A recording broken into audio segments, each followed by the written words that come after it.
Hey everyone, welcome back to the Embedded Dude. First of all, thank you for all your comments on the last video and welcome to all new subscribers.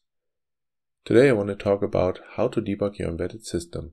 The purpose of this video is to give you a good overview of debug methods, techniques and tools that can help you in the process of finding bugs in your code. In this video we won't discuss all techniques, methods and tools that are out there, but look at what I believe are the most common ones, including their advantages and things to keep in mind when using them. This topic is too extensive for just one video, so I will make several parts. This is part 1 of the series. In part 1, we will be looking at emulators and on-chip debuggers. So let's get into it. A quick sponsorship statement. All tools and equipment you see in today's video have been purchased by me with my own money and are not in any way sponsored by anyone. I'm also not getting paid or getting products or services in exchange for my opinions and thoughts in this video.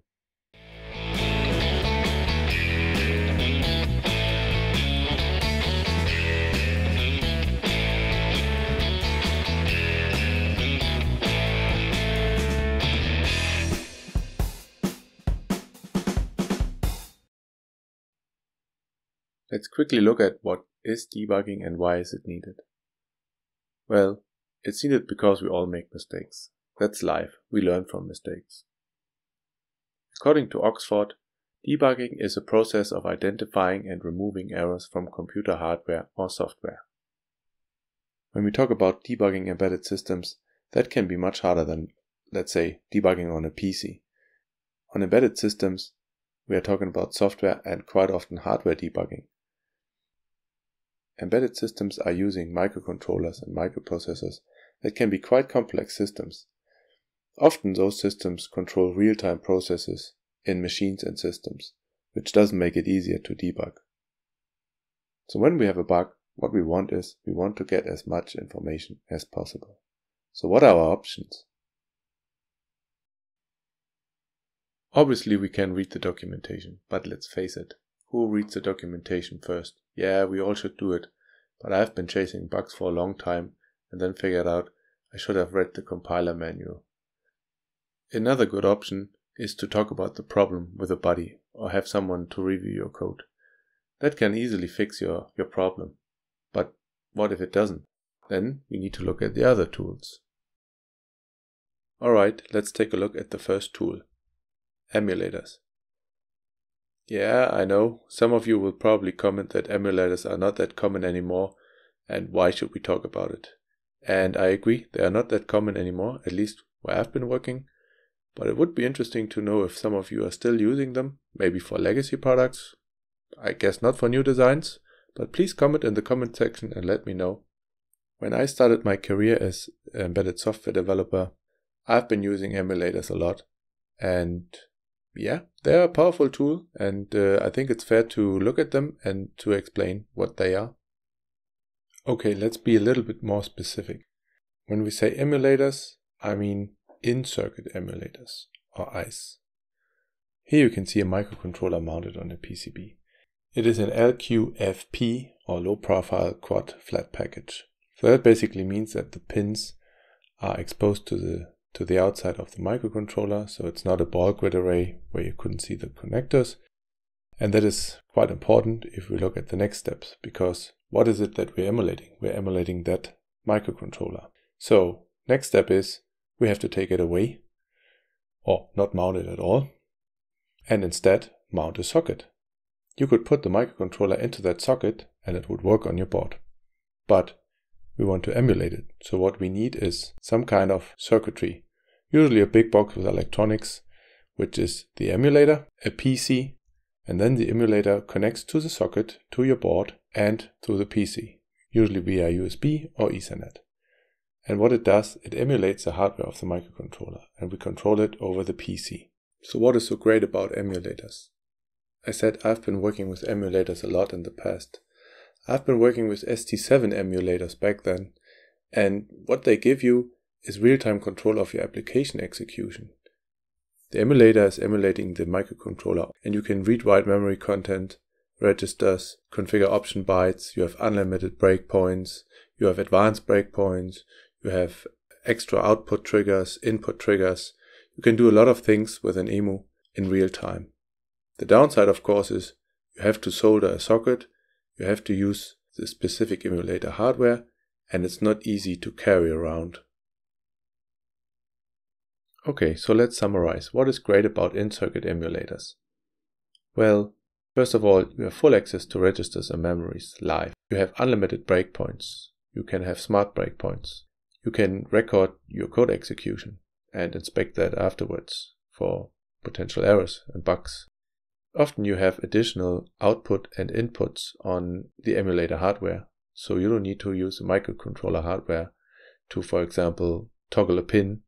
You can halt execution and single step through your code, but be aware when you're controlling a real system, let's say you're controlling a motor at high speed, it might not be the best idea to just halt. Usually in-circuit emulators do not impact code execution, meaning you don't need to have additional debug code to be executed in order to monitor the system. So what to keep in mind when using in-circuit emulators? Well, they're usually not cheap, so they can be quite pricey. We're talking about a couple of $1,000 here per emulator. There's an extra cost and effort to mount the sockets on the PCBA. Emulators are quite often vendor specific, meaning you cannot just have one emulator for, let's say, an ARM-based microcontroller and a RISC-V microcontroller. They're usually tied to a development environment, meaning you cannot just use whatever environment you want when using an emulator. Okay, let's look at the next tool which we can use for debugging our embedded system. On-chip debuggers, or OCDs, sometimes also called background debug mode, BDM, or in-circuit debugger. But throughout this video I will use the term OCD or on-chip debugger. To understand what on-chip debuggers are, let's have a look at our microcontroller again. Compared to the in-circuit debugger, we don't need to remove our microcontroller from our board. Each microcontroller, each chip has its own control module or debug module embedded in the silicon. It's part of the microcontroller. The control module has access to the CPU and can control the code execution. It has access to the registers and usually to the memory buses. So if you, for example, want to set a breakpoint so that the execution stops at that address, then this address will be written into one of the breakpoint registers in the control module, and the control module will compare this address to the running program counter. If there is a match, it will stop the execution. This also explains why we have a limited number of hardware breakpoints in a microcontroller. It's basically the number of hardware breakpoint registers in the control module. Okay, so far so good. But how do we connect the debug module inside the microcontroller to our PC? That's where we use a debug probe. The debug probe will translate the signals from the debug module inside the microcontroller to, let's say, USB or Ethernet, which then is connected to our PC. Let's have a quick look at the interface between the control module inside the microcontroller and the debug probe. Let's start with the first one, JTAG. JTAG stands for Joint Test Action Group and was developed, I think, in the 90s. Originally, JTAG was not intended for debugging or programming microcontrollers. The intention with JTAG was and still is to use it in a manufacturing environment where you want to test that your boards have been produced correctly. So you're using JTAG to check for open circuits, short circuits, or bridging between adjacent pins. So, in other words, you want to check that everything has been manufactured correctly and signals are going where they should go. You can daisy chain integrated circuits together using JTAG and test them. Testing using JTAG is also referred to as boundary scan. Over the years, the standard has been updated to include debugging and programming capabilities. For JTAG, we usually need to reserve 2 to 5 pins. With the updated standard, the IEEE 1149.7, JTAG introduced the compact JTAG that only uses 2 instead of 4 or 5 wires. JTAG is widely used in a lot of microcontrollers, but there are other standards. So for example, SWD and SWO, or serial wire debug and serial wire output, are an ARM standard. The serial wire debug only uses 2 signals. The serial wire output is an additional one-directional one-wire interface that you can use with most ARM processors. Sometimes you also have additional UART capabilities for the serial interface between the control module and the debug probe. So now we have a connection between the control module and the microcontroller and the debug probe. Our debug probe is connected via USB or Ethernet to our PC. On our PC we have a software running that can communicate with the debug probe. Here as an example we are using OpenOCD. OpenOCD establishes an interface that can be used by a debugger, in this case the GNU debugger.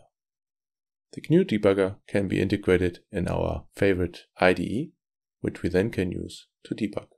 It's very convenient that GDB has been integrated into many different development environments like Visual Studio Code or Eclipse, but of course you can also use both OpenOCD and GDB via the command line. So what is the downside of on-chip debugging? Of course it uses pins and it has a cost to add the circuitry to the silicon, but we should also take into account that the image we are compiling will be bigger, including debug information. So if your application already consumes most of the flash available, you might not be able to flash a debug image with the additional information. So now that we know how OCDs work, let's take a look at some real-world examples. Here we have an ESP32 Solo 1 development kit with a single core ESP32 on it. Here we have the ESP proc, which is a debug probe. So now we connect the ESP32 to the ESP proc using JTAG. Here we are using 4 signals. The 5th one is actually not used. So we are using the TMS, TDO, TDI and TCK. That also means that we have to use 4 pins on the ESP32. The ESP proc is then connected to our PC using USB.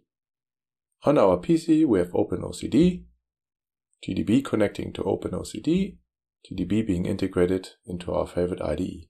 So an ESP proc has a cost of around $15 to $20. That's quite cheap compared to an in-circuit emulator. Let's look at another example. Here we have a development board from ST, one of the Nucleo boards with an ARM Cortex-M4 and a built-in debug probe. If we would split the development board into 2 parts, then we have on the left hand side the actual microcontroller we want to program and debug, and on the right hand side we have the debug probe.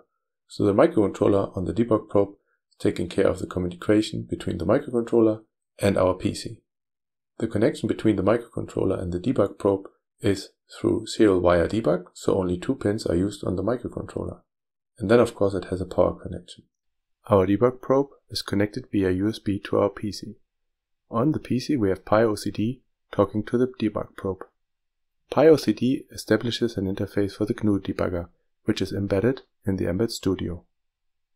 Now let's look at some real code to see how OCDs work. Let's look at an example to see how breakpoints using an on-chip debugger work. Here I'm using the STM32 Cube IDE and I have my Nucleo board connected to it. You can see it in the lower right corner, and we have a very simple application here. It's we are not using an RTOS, so it's just the main function. We have a local variable called SumCounter. We have a bunch of init code, and then we have our while loop. Here we are toggling our onboard LED.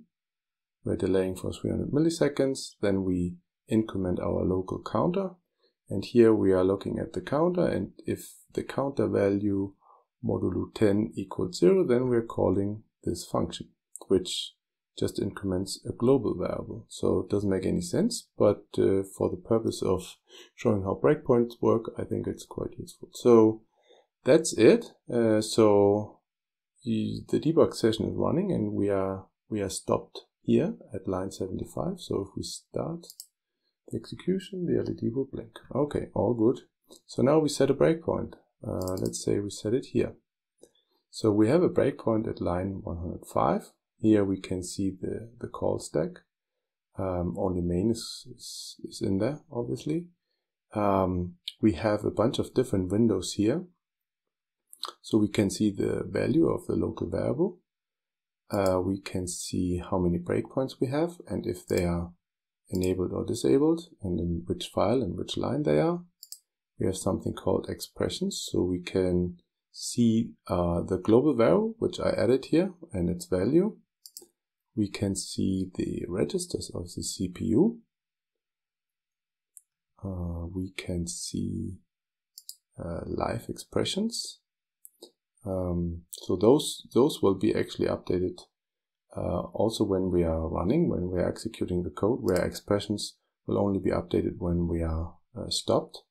So for example, if we have this one and we remove the breakpoint, then we can continue and this value should update, and it does. So let's set a breakpoint again, and then we have something else. We can see all the registers in the M4 in the CPU. So all the peripherals. The peripherals are down here, and here we can see, for example, the interrupt controller, the system tick timer, and a bunch of peripherals and all their registers. So for example, we can go into our general purpose IO port A and look at the output data register and see what is the state of our pin 5. And right now it's 1, so it's on. So if we run again, you can see it's off. So LED is off. What we are not seeing here is actually our disassembly. So I will add that, which can be useful to see the assembler code. So we can see there's a little error. We're at this line right now. So might be useful in some cases to look at the assembler code to see what's really going on. So what other options do we have? So now we can obviously resume, and it will resume until it hits that breakpoint again. But we can also single step through our code. So something that's called step into, and then we have another option that's called step over. So step into means that, let's just do it. So we will execute line by line here in the code. And you notice we're jumping several lines in the assembler code, obviously, because one line can be several lines of assembler code. So, but step into actually means that when we hit a function like this one, we will actually go into that function. So, for example, this one here, and go through each line of this function. So now we are going through the toggle pin function and out again. So if you don't want that and you don't want to go into each function, you can use step over, and it will execute the line by line, but not entering each function. Okay, so what else can we do? We can actually change the properties of the breakpoint.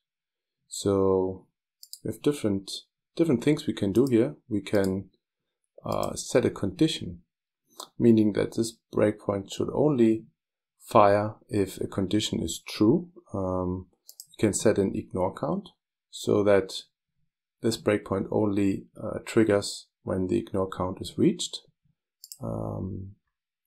So let's see, where are we with we're at 45, so we could say something like ignore 10 times, and then just run. And now we are at 56.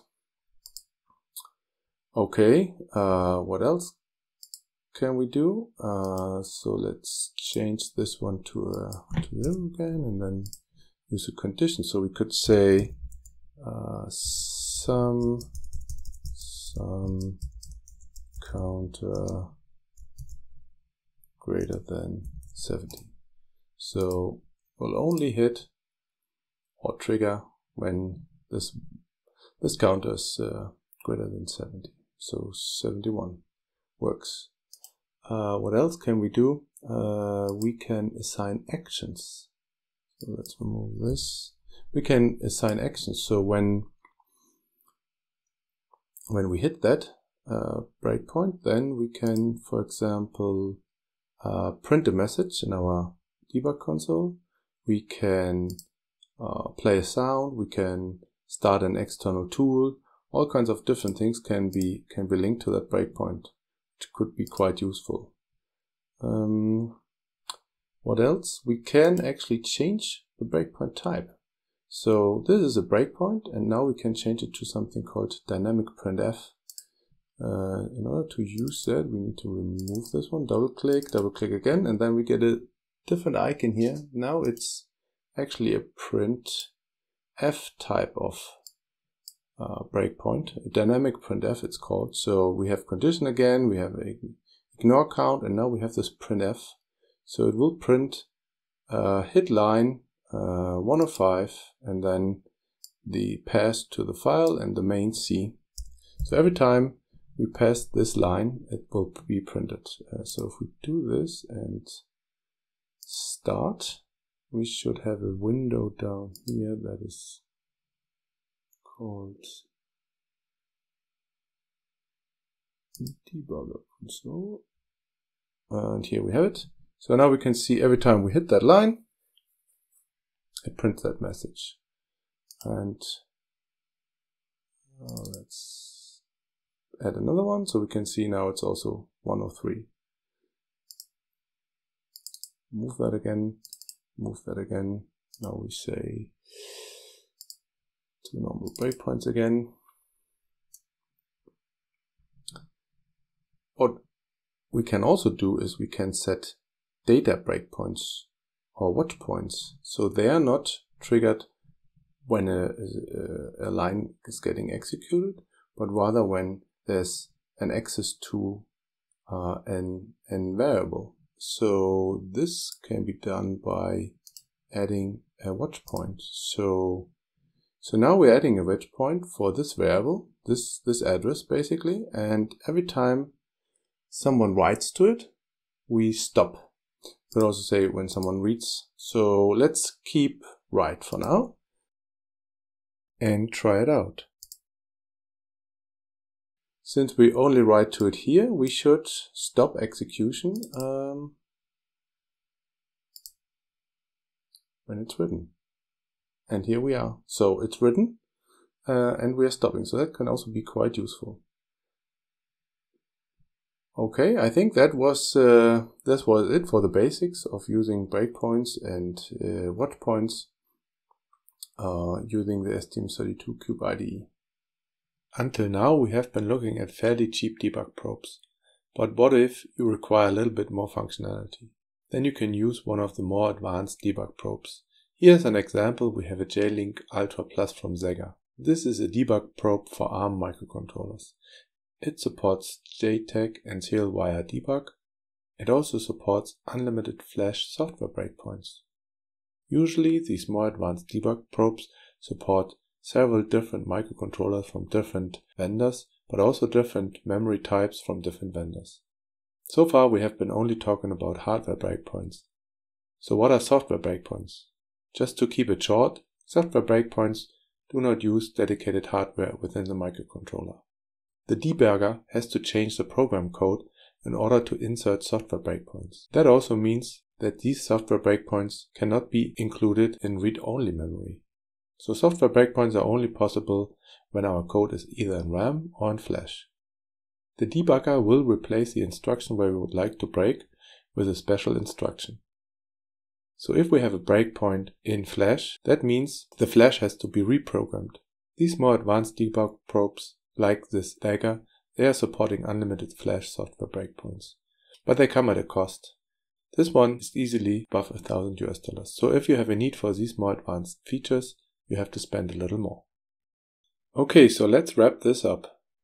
What is nice about on-chip debuggers? They are cheap compared to in-circuit emulators and offer almost the same functionality. They are flexible in use, meaning that you can have one debug probe for several different targets, for example if they all support JTAG. They support advanced breakpoints and watch points, but be careful with stopping execution of your program, in case you are controlling a physical machine. On-chip debugger give you access to registers and memories. They usually have trace functionality, and they do not impact code execution and timing. What I mean by that is, we don't have any extra code that is getting executed in order to help us to debug our system. we need to keep in mind that we always need to use pins from our microcontroller in order to support on-chip debugging. When using JTAG, it's 4 to 5 pins. If we use the ARM standard, it's only 2 pins for SWD, and if we want to have trace, then it's 1 more pin for SWO. We need to keep in mind that this adds a cost to every microcontroller. It might be little, but there are examples where this plays a role. Debug probes can be pricey. If you need advanced functionalities, the debug probe can be above $1,000, even though I think most of the cheap debug probes will do just fine.